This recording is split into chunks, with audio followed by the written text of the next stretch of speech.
nos encontramos ante la necesidad de considerar disciplinas que están más allá de la disciplina que traíamos para el análisis inicial. Si yo soy si mi especialidad es en el área de gastroenterología y de golpe tengo un paciente que muestra síntomas que tienen que ver indudablemente con su sistema digestivo, pero que al mismo tiempo yo puedo ver con claridad que este paciente tiene unas condiciones de estrés o de problemas que tienen mucho más que ver con sus condiciones sociológicas o económicas o psicológicas. Yo no puedo dar cuenta del problema del paciente solamente mirando su estómago. Yo necesito ver al paciente en su conjunto, y para eso necesito poder colaborar con la psicóloga del hospital o con el trabajador social, o entender el problema, digamos, desde estas distintas perspectivas. Nosotros hemos trabajado con bastante énfasis, bastante seriedad el tema de la interdisciplinaridad en educación superior, o sea, entre expertos en el área de educación superior y en el área de educación preuniversitaria también.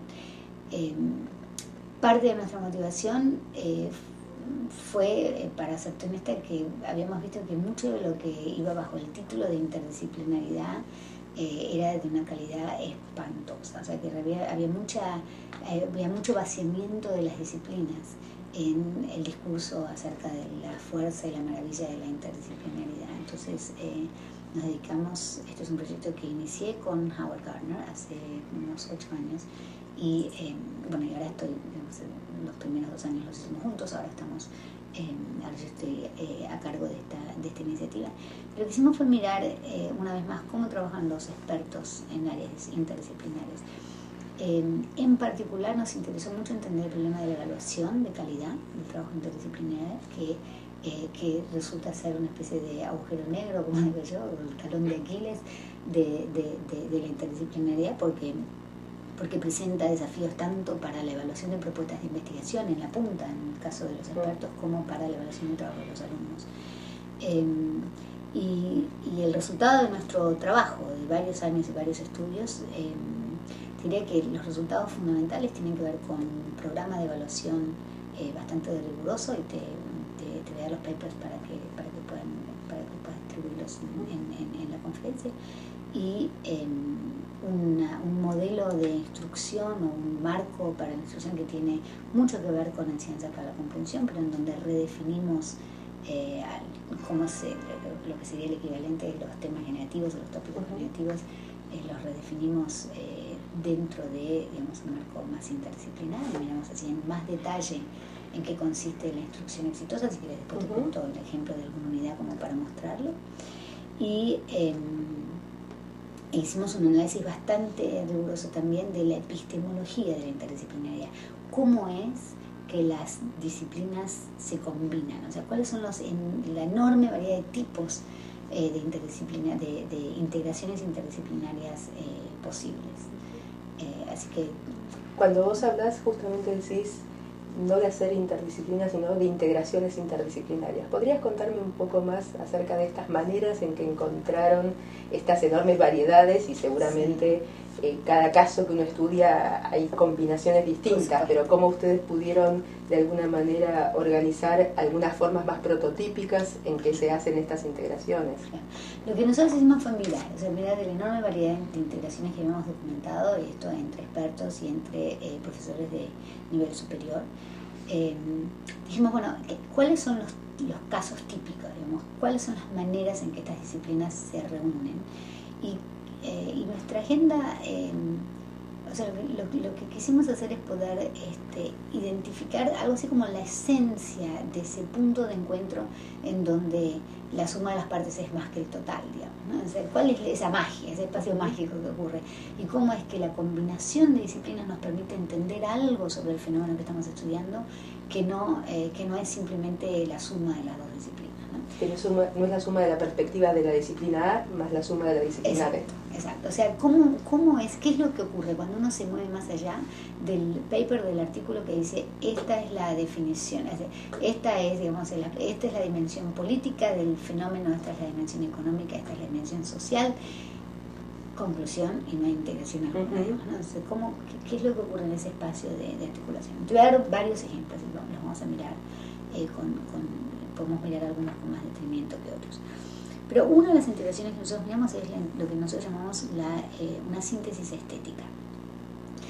Este es el caso en donde, pero antes de eso te voy a definir la comprensión interdisciplinaria. Nosotros definimos la comprensión interdisciplinaria como la capacidad de integrar dos o más modos de conocimiento y formas de pensamiento disciplinar para la resolución de problemas, la creación de explicaciones, la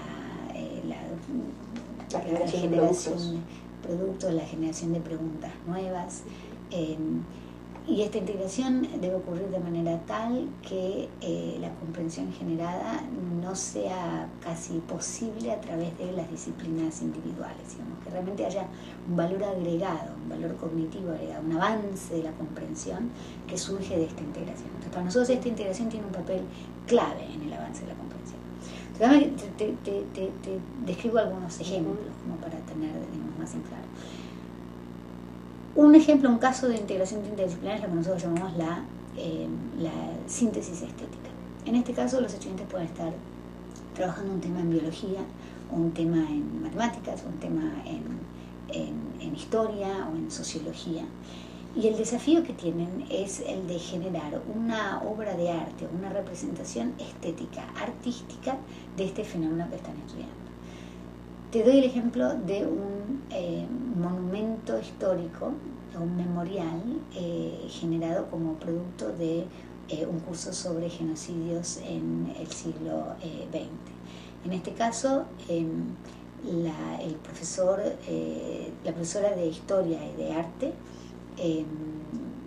invita a los estudiantes a analizar en profundidad casos específicos de genocidio. Estos estudiantes tienen que entender el problema de Ruanda, las causas del genocidio en Ruanda, tienen que entender el problema de las dictaduras de América Latina, tienen que entender el problema tienen que entender casos particulares.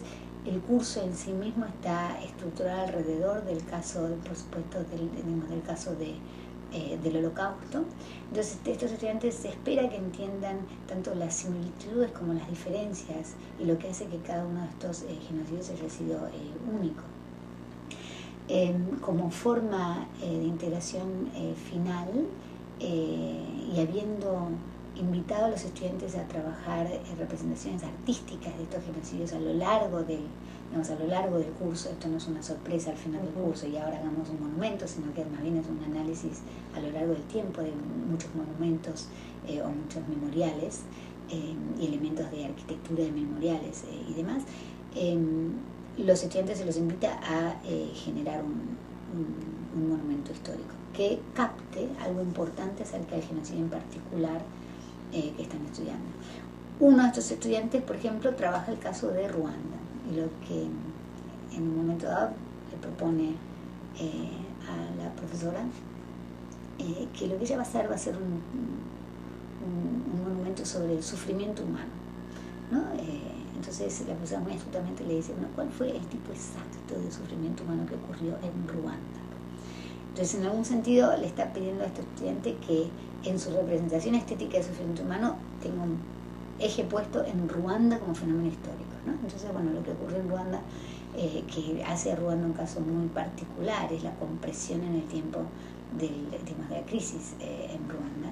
Y los reportes en muchas fuentes primarias de la concentración de sangre en el río ante la masacre.